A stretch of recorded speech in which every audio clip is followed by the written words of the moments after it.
The Mariners pitched well, they slugged, and they got back to 500 with a nice win over the Angels last night. Let's talk about it. Colby, hit it.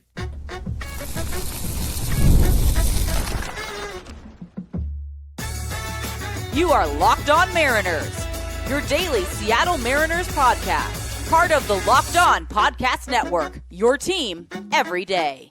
Ahoy, sailors. It is Tuesday, June 30th, 2026. My name is Titan Gonzalez, and I'm joined as always by my co-host Colby Patnode. On today's show, Colby has a trade deadline hot take that will surely go over well after last night's game. And speaking of last night's game, not really sure what you're talking about, but okay.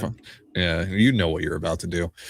Speaking of last night's game, though, it was a fun one. Mariners win 6-2 over the Angels. Didn't start out great. Mariners were down 2-0 early on, but they wind up putting together maybe the most complete effort we've seen from them in a couple weeks, really. And overall, it was the response you would like to see from this club after what happened on the road trip and in Cleveland on Sunday. Yeah, it was very much the typical Mariners win, at least how they wanted to win a lot of their games this year. They hit some home runs. They got one big non-home run with runners in scoring position. They pitched very, very well. Very nice to see them just, wipe away yesterday.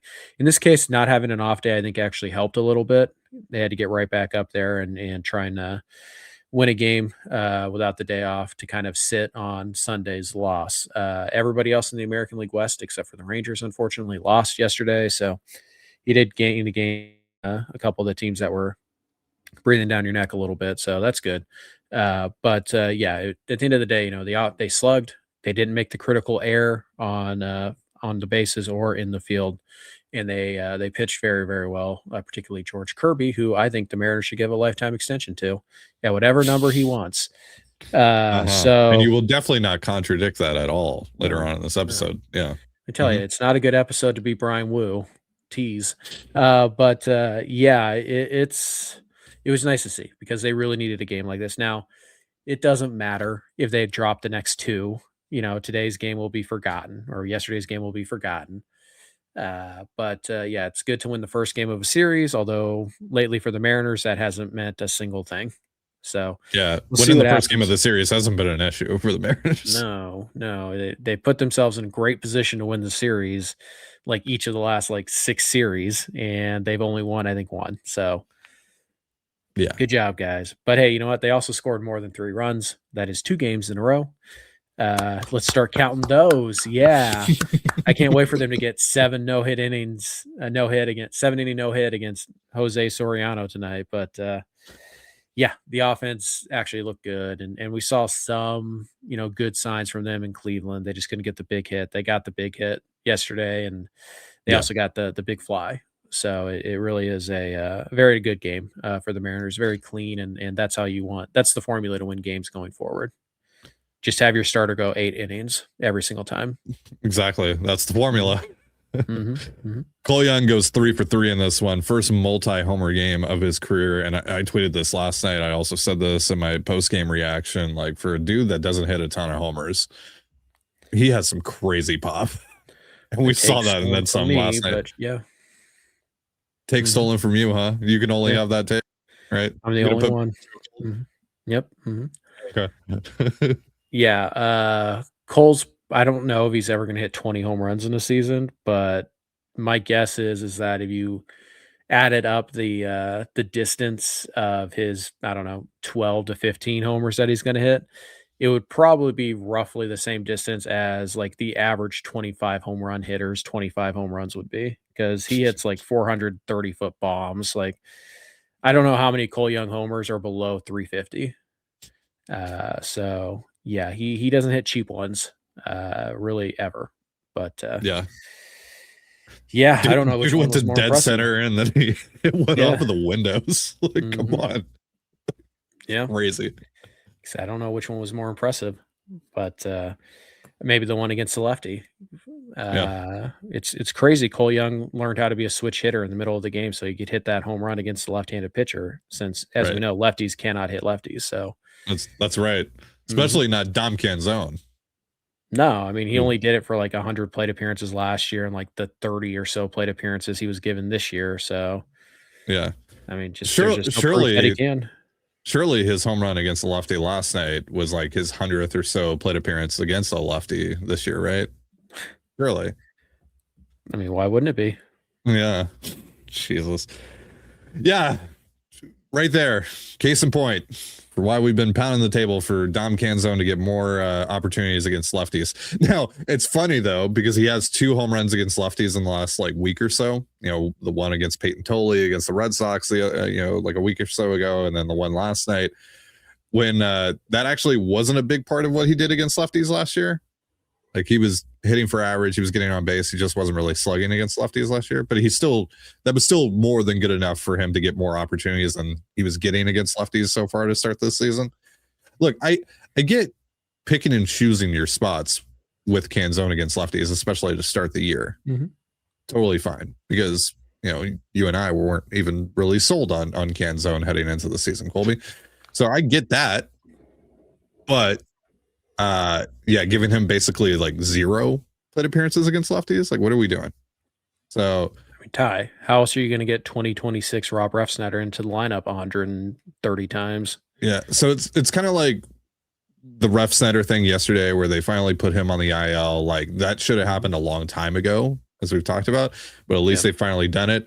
And so with Canzone, like this should have happened a long time ago, but at least they're finally doing it. All right, well, coming up, let's talk about George Kirby. 8 innings of 2-run ball from George. We'll go over his night in just a moment. But first, a reminder, this episode of the Locked On Mariners podcast is brought to you by FanDuel. The biggest stage in world soccer is here, and every match feels like it has the potential for a memorable moment.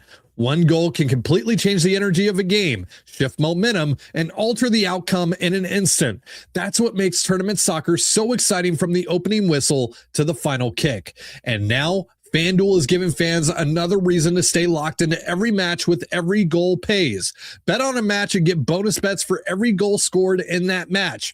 More goals mean more bonus bets. All you have to do is turn on your token. So I'd be looking at teams with high scoring offenses and superstar players, the Messis, the Ronaldos, the Mbappes, the Yamals. If you can find 2 or more of those guys in the same matchup, then you're really cooking. The more aggressive, the better. The more chances created, the more opportunities for goals and more bonus bets. So from the opening whistle to the final kick, let there be goals on FanDuel. Visit FanDuel.com to get started now. And you're listening to the Locked On Mariners podcast, part of the Locked On Podcast Network, your team every day. Thank you so much for making us your first listen for all things Mariners. And also thank you for making Locked On the #1 sports podcast network. Don't forget to check out the Everydayer Club for ad-free episodes and access to a group chat with me and other listeners of this show. Tap the link in the description or go to lockedonmariners.supercast.com to learn more. So it was a really good night for George Kirby, but one that did not get off to a particularly good start.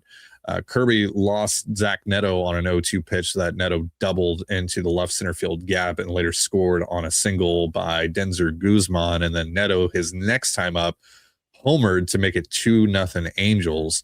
So Kirby found himself in an early hole here against the Angels. But from that point forward, really locked in. He goes 8 innings in this one, gives up just those 2 runs on 7 hits, 7 strikeouts, 1 walk, on 100 pitches exactly, 17 whiffs for Kirby, 8 hard hit balls for the Angels against Kirby. What did you make of his night, Colby? I mean, looks like a guy I'd probably give like a 12-year extension to, but yeah, it was pretty good. Again, like you said, ran into some trouble with Neto early. Was able to make an adjustment there. They got a couple of big double play balls to kind of early in particular to kind of keep the scoring down, give the Mariners offense a chance to get back in this game. And then, once he was handed that 6-2 lead, he was very, very good. This is a really aggressive Angels lineup. They swing often. And when you look at the numbers here, he threw 100 pitches, 70 of them were strikes, but only 44% of them were in the strike zone. So a lot of, expanding of the zone, which, could bode well for Brian Wu tonight. We'll see. But yeah, the Angels very aggressive. They expanded the zone. Lots of really good knuckle curves. Actually, thought that was his best pitch today, or well, yesterday. Um, People are going to think we recorded this the night of. I keep saying today, but yeah, the knuckle It's curve. daylight. You can see the sunlight coming through my window. The knuckle curve, I thought was his best pitch today, but he threw a ton of sweepers again, and really went with the two seamer or sinker instead of the four seam fastball today. That was kind of the big adjustment. But we've seen Kirby throw a ton of sweepers in his last couple of outings.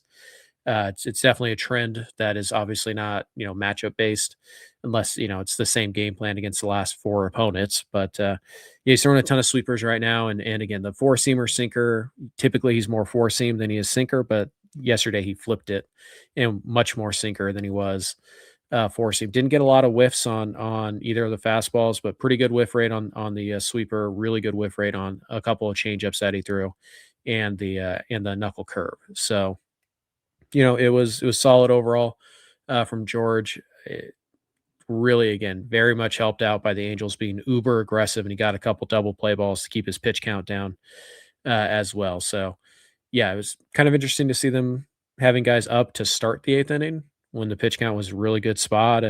But he's able to pitch out of it, got a big strikeout of whatever the name of their bad first baseman is. Shineywell.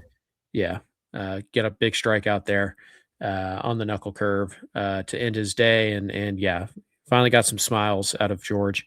But yeah, that was freaky. It was unnatural. Yeah. I didn't like it. it was a very good outing from Kirby, and kind of exactly what you need now with the off day on Wednesday. You have the full complement, probably minus Ferrer, of bullpen options tonight. There's no reason not to be aggressive with your bullpen. If Wu gets into trouble, they should be, very quick to go to Bizardo and Spire and Munoz. But yeah, obviously you hope Wu can have the same success tonight. And if the Angels are going to be as aggressive with him as they were with Kirby, then it's going to go one of two ways for Brian, either very good or very bad. But George, very good. And again, really kind of recognized that the Angels were in swing mode, and he was able to expand the zone just enough to still get swing and miss, but stay off at the barrel for the most part. Joe Adele had a couple of rockets that one was caught, one was a base hit. But yeah, for the most part, really good outing from George, and exactly what the team needed. Yeah, we typically see that hyper aggressive approach from offenses against George Kirby, and typically it goes one of two ways. And yeah, George was able to adapt after things got rocky there over the first couple of innings, and was able to really lock in there and get into his bag. And it was good to see. And over his last four outings, Kirby 26 innings pitch, 9 earned runs, 10 runs in total on 31 hits. 3 home runs, 27 strikeouts, 6 walks, 3.12 ERA, 3.22 FIP, the 4.01 xERA, and a 3.67 xFIP over that time. Yeah, it's been solid. And you're listening to the Locked On Mariners podcast, part of the Locked On Podcast Network, your team every day. As always, if you want to hear from me and Colby even more and help support the show, we have a Patreon. It's called Control the Zone, and on there we talk Mariners, Seahawks, all that good stuff. For more information, go to patreon.com/Control the Zone. Link in the description of this episode. All right, Colby, floor is yours, my friend. You have a trade deadline hot take that you would like to share. I do. It is time for the Seattle Mariners to trade Brian Wu. Oh, I mean, what else could it be? No. So yeah, the timing of this makes it sound like I'm about to tell you why Taylor Swift is overrated and terrible. Same level of energy there. Now, to be fair, we recorded CTZ last night before last night's game, and he had the same take. Yes. And that is that Taylor Swift's music is great, and definitely no problems with it. And you should definitely, and I think it's great that she's renting out 3 square blocks of New York City in the middle of summer. Look, I said this on CTZ yesterday. I'll say it today. I'll stand by it because of course I will. Because unlike Ty, I'm not a coward. Been having some fun, but right, of course. Yeah. Of course. I think regardless of the Mariners record, and regardless of where they stand in the standings, obviously, I think the Seattle Mariners should strongly consider and also be open-minded to trading George Kirby this summer. Now, I don't care if they're in first place. I don't care if they're in last place. The Mariners should be open to trading George this summer. It does not mean they trade him for whatever they can get. Yeah. Two different things. Yeah. But here's the bottom line. The Mariners are going to have to trade sometime in the next calendar year. They're going to have to trade 2 starting pitchers because right now they have 6. Cade Anderson is knocking on heaven's door, heaven being the major leagues, of course. And the Mariners have already announced that he will pitch for them this year, probably out of the bullpen. He is going to make the opening day roster next year if he's healthy, almost certainly. You're not going to roll with a 6-man rotation. We know the Mariners don't want to do that right now. They're not going to do it next year. Want to see him try? No, you have to trade 2 starting pitchers to open up 1 spot for Cade. And don't forget, you have Ryan Sloan right on his heels. So at some point, you're probably going to need 3 opening spots in your rotation. But for now, you need 2.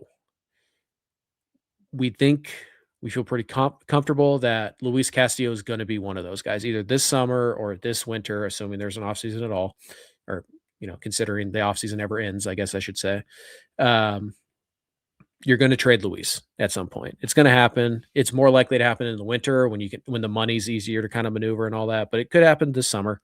But regardless of that, you should consider trading George Kirby because Kirby is, in my opinion, the Mariner least likely to sign an extension out of the other 4 starters. And I know Logan's closer to free agency. I think Logan's going to end up signing an extension here. And I think he wants to be here, which is, I don't know for sure if George wants to be here. Sure. But I think because George is the least likely to sign an extension, and because again, you need to trade 2 starting pitchers to open up a spot for one of these guys. Yeah. Right. Because you already have 6. Yeah. Now, could you trade Colt Emerson? No, you can't trade him. Could you trade Emerson Hancock? Maybe, sure, but he's cheap. And he's going to be club controlled for 4 more years. George has 2.5 years left. So if you trade him now, you're trading 3 playoff runs for a guy for probably the best trade package that'll be moved. George Kirby will net you more than Tarek Skubal just because of the club control. So 2+ years of George Kirby, a player that you're probably going to trade this winter if you don't trade him now. For, I don't know. The tricky part here is what's the package. Now, for me, I want a major league helper now, like an impact major leaguer now. Probably a bullpen arm is the most likely spot you're going to find that. And then and the other thing is what team is actually going to be willing to pay this package at the trade deadline, specifically not in the offseason. The nice thing about George is that he has broad appeal because you get him for 2 more seasons. So even if this year it doesn't really work out for you, you still have 2 more cracks with George Kirby before he's a free agent. So there is some, again, unlike Skubal, where if this doesn't work out, you gave up a ton and he's gone. Kirby, you get a couple cracks at this. Obviously, Skubal's a much better pitcher, but again, 3 tries versus 1 try. So there are some pitfalls here. Does that team even exist? Is there a team out there that can meet your needs? Maybe not. And at that point, whatever, you fold up shop and you try again this winter and that's fine. Again, you don't have to trade George Kirby this summer, but you have to listen and you have to be willing to engage. You can't just, hey, are you guys willing to shop George Kirby? No, hang up the phone. No, you have to be willing to engage because again, you need to trade in the next calendar year and probably realistically in the next 9 months. You need to trade 2 of your starting pitchers. So even if Luis Castillo is one of them, you still need to make room for Cade Anderson. And if you do it now, if you do it this summer, you might get a piece or 2 that can help you this year. And a top prospect, maybe at a position that you don't really have a lot of answers for next year, like, for example, the outfield. Now, again, does this team exist? I don't know. I've looked at a bunch of teams, and there's some that kind of work, some that kind of don't, and it would be tough. Again, I'm not Well, saying that you have to want trade George Kirby. throw out your Diamondbacks idea? Yeah, I mean, like again, it's not. This doesn't mean I that didn't this is really going to happen or anything like that. It's just kind of the idea. Right, just the rough idea. Again, I don't know the exact players, but the Diamondbacks were an example of a team that they're fringe playoff contenders right now. Yeah. They desperately need starting pitching, and they're going to Mhm. need it for the next couple of years. Kirby makes sense for the Diamondbacks. From the Mariners' perspective, it's kind of similar to the Paul Sewall trade on steroids, right? Where you're getting a couple of pieces that can help you this year for the one piece, and it looks like a selling move, but blah blah blah. Anyways, so my idea was, and again, I don't know if this is feasible at all, but just to give you guys a rough idea, it's Ryan Waldschmidt, the outfielder who's made his major league debut this year, right-handed hitting outfielder, solid prospect, top 50-ish guy. It's Juan Murillo, the reliever. So there's your, upgrade in the bullpen there. And then it's Jordan Lawler, a former top 5 prospect who's really struggled at the big league level. He's found some success this year in like 12 games. And he's on the IL right now with a hamstring strain. Whatever. He's the lottery ticket, right? Maybe he works, maybe he doesn't, but he's a former top 5, 6 prospect who's 23 years old and can play in the infield and the outfield, like really good athlete. So something like that. Would you trade George Kirby? Roll with your 5-man rotation, Luis Castillo. Anderson's now the 6 in case somebody gets hurt. He would be the replacement for that player. You worry about trading Castillo this winter. You had Waldschmidt, who might be able to help you this year. I don't know. Maybe not. But if he doesn't, he's probably your starting right fielder next year or left fielder, as you probably have openings there.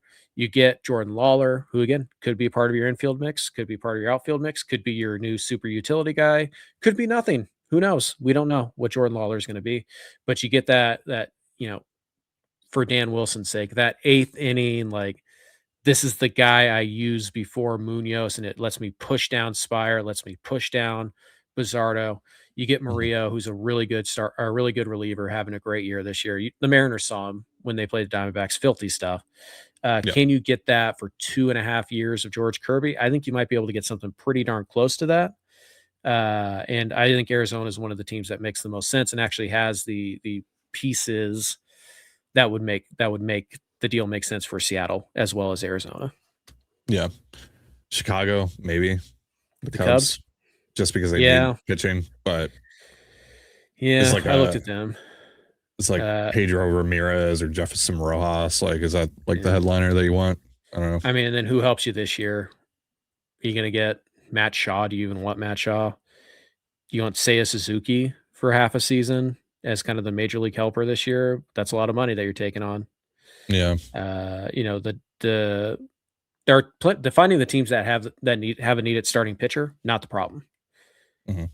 The teams that have the need at starting pitcher and also the particular type of players that I would want if I'm going to trade George Kirby this summer, that's a bit of the problem. So yeah, the Cubs, maybe there's a path there.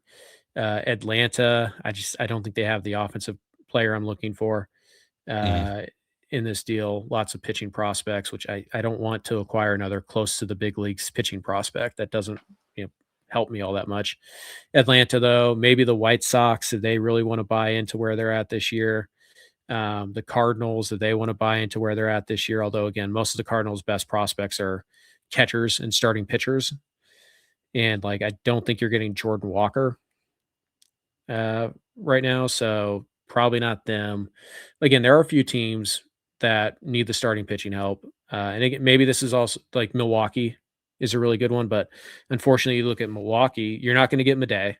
Unfortunately, that'd be great, but you're not going to get Madej. Lara and who's the shortstop right now? I forgot his name. Pratt. They signed extensions. They're not going to trade those guys, 2 months after they signed extensions. Jet Williams has been dreadful in the minors this year, so you're not going to count him. And then could you get like Trevor McGill and one of their is Fisher, the third base prospect? I don't know, but I don't know if you would want to do that. So it's kind of like the Brewers, again, make a lot of sense on the surface, but once you start to dig in, do they have the right pieces? I don't know. So there's a lot of teams like that. So again, I'm not saying that the Mariners aren't doing their job if they don't trade George Kirby this summer. But what I am saying is the Mariners aren't doing their job if they don't listen and engage with other teams about George Kirby. If teams are calling you about Kirby this summer, you should be willing to listen and you should be willing to have a dialogue. Yeah. You don't have to trade him, but you should be willing to, is my point. Yeah. I'm in the same boat as you, more so for Logan Gilbert than Kirby, but I'm also open to the Kirby idea because they're going to trade George Kirby at some point. So you're going to trade 2 starting pitchers in the next year and probably 3 in the next 2 years. Yeah. But with Gilbert, because you got the lockout coming up, because that is the last year of club control that he has, I think you should be very open-minded to the idea of trading him at the deadline, no matter what, this year, if you know for a fact that you're not keeping him long-term. If you're just so far apart on the money, or if you just kind of soured on him based off of how, the majority of the last 50 or so starts have gone for him, even though he's been pretty good as of late. It'd be funny the Mariners trade him right as he starts going 7 every single time out. Right. Yeah. But like, for whatever reason, if the Mariners feel like they're not going to be able to keep Logan Gilbert beyond 2027, I think you need to do it now rather than wait until this winter, where you're going to have a very tiny window to trade him before the lockout. And I don't know if anyone's going to make any significant trades before the lockout or make any sort of significant deals before the lockout. I don't know. We'll see. Maybe. Yeah, we don't know because the lockout's not till December 1st. So technically most of the month of November, you can make any move you want. So is there like a rush of people to sign so that they know they have some kind of, paycheck or they have some sense of security right over the winter? I don't know. And maybe that's what, gets Logan to sign an extension is like, hey, you get this done before December 1st and we're good. If not, we're probably going to trade you once the lockout lifts. And then at that point, it's like, when will the lockout lift? How many games are ultimately going to be played? Are we going to get a full season? Are we only going to get like 75% of a season? Whatever. That's just going to further diminish Logan's trade value, though. But that's why I land on George, because that trade value is you're still going to get 3 playoff runs of George if you trade for him this summer. Even if 2027 is just like a 90-game season, you're still getting 3 playoff runs with George. But my point is, I just don't want to be left with nothing for Logan Gilbert, especially because the qualifying offer is probably not going to be a part, or it's not going to be a thing post CBA. I think with Major League Baseball and their latest proposal, kind of making that concession, quote unquote, that they'll get rid of the qualifying offer. I think that's pretty much confirmation that the qualifying offer is not going to be a thing once the new CBA is agreed upon. It's a nothing burger that the owners can give the players to get a concession. That's why for those of you that are listening just on audio platforms that are not watching me, I use that in quotation marks. But anyway, so you're not going to be able to. Odds are you're probably not even going to be able to get a draft pick for Logan leaving in free agency. So I don't want to be left with nothing for Logan Gilbert if he's not going to be a Mariner beyond 2027. Maybe they go back to a system, but also maybe they get rid of the qualifying offer, but they go back to a system where like Major League Baseball still awards comp picks for losing free agency. It's just the teams that sign those players don't have to forfeit picks, because that used to be the way it was. Remember you used to have type A, type B free agents. Maybe they go back to that system that doesn't penalize teams for signing the best players by taking away their draft picks. So, but yeah, we just don't know. There's a lot of but the bottom line is that the Mariners should be willing to engage on basically every starting pitcher in their rotation right now, with the possible exception of Wu. I mean, I don't, maybe even Wu, because again, you're going to have to trade 3 of these guys over the next 2 years to make room for Cade Anderson and Ryan Sloan. That's just the reality of the situation. I feel pretty good about Wu and Miller being here. Yeah, no, I do too. But what I'm saying is I feel, hey, you know what? You tell me that to bet money on whether or not George Kirby is going to be here on August 4th, the deadline's the 3rd or whatever. I'm putting pretty much everything on he'll be here. I'm just saying the Mariners should be willing to listen. Yeah. And I'm not saying that they should trade Logan Gilbert. It's just, I think they need to be open to it this year, no matter what, just because of the timing of everything. If you're not going to spend significant money, you have to be willing to do things that are uncomfortable, like trading a player maybe a year earlier than you want to, just to make sure you maximize your window, keep the window open as often as possible. And again, obviously, if the Mariners fall out of this entirely over the next month, it makes those conversations way easier. But for now, kind of where they're at, I think no matter what, like they could be, they could win 12 in a row before the break. And I would still be telling you, sitting here, be like, they should listen on George Kirby, see what they can get, see if they can find a deal they like. And again, it's a very specific deal I'm looking for George Kirby. I want a major league helper now and a close to major league ready or major league ready top, 50, 60 prospect, give or take. That's what I want for George Kirby. That's my starting point. Yeah. And maybe no team like that exists. Maybe the Mariners find the one team that does. I don't know. I think Arizona's a pretty good spot to look. But again, I just think the Mariners have to be willing to be creative and bold because they're going to trade these guys at some point anyways. Why not do it now when you have the extra starter and you can actually trade a major leaguer without feeling the ill effects of it from your major league roster, because you have the 5 guys still and Kate Anderson ready to go. Like, you still have starting pitching depth, even if you trade one of these 6 guys that you have right now. That's very rare. You're probably never going to get another opportunity like that again. You should try and take advantage of it. All right, that is going to do it for our show. Thank you so much for joining us here on the Locked On Mariners podcast, part of the Locked On Podcast Network, your team every day. And once again, if you never miss an episode, it's time to make it official. Join the Locked On Everydayer Club and get ad-free audio, access to our members-only Discord, and more, all built for our most loyal fans. For Colby Patnode, I'm Titan Gonzalez. Be sure to give us a follow on Twitter at @LO_Mariners. You can follow me at Titan Gonzalez and Colby at CPAT11. That's CPAT11. We're also on Blue Sky. You can follow me at TDG, Colby at MLB Colby, and the show at Locked On Mariners. You can also find us on Instagram and TikTok at Locked On Mariners. Have yourself a beautiful baseball day, and we'll see you next time. Peace.